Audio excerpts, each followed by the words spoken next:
Mais il y a aussi dans certaines municipalités, dans ces villes de taille moyenne, des élus qui eux-mêmes n'ont pas voulu avoir une police municipale qui soit capable, alors d'être armée, d'être suffisamment nombreuse, d'avoir des caméras. Le maire de Grenoble, Éric Piolle, qui est toujours élu à ma connaissance et qui est un élu écolo, fait partie de cette branche des élus qui a toujours considéré qu'il fallait se méfier de la police et a laissé et a accueilli d'ailleurs dans sa mairie, dans sa municipalité plutôt, pardon, un certain nombre encourager les mouvements de clandestins.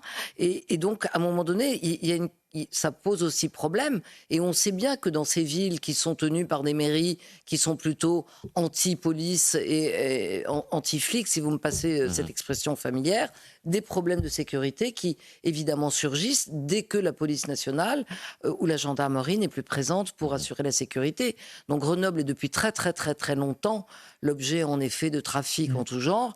Mais si la municipalité ne met pas tous ses efforts pour essayer d'y mettre le haut là, forcément, quand il y a moins de forces de l'ordre nationales, ça ne peut pas s'arranger. Éric Piolle, il trouve que les caméras de vidéosurveillance, ça ne sert pas à grand-chose. Ça ne le dérange pas quand il y a des quartiers entiers de Grenoble qui sont plongés dans le noir parce que les dealers s'en prennent à l'éclairage.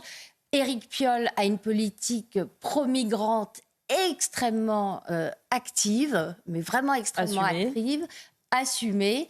Il a posté des vidéos, par exemple, il me semble que c'était contre la loi séparatiste pour expliquer que les migrants à Grenoble étaient les bienvenus. Hein. Il était même allé sur un col italien qui est un passage de la frontière pour faire ce message de venez, venez. Bref, il se fait son électorat.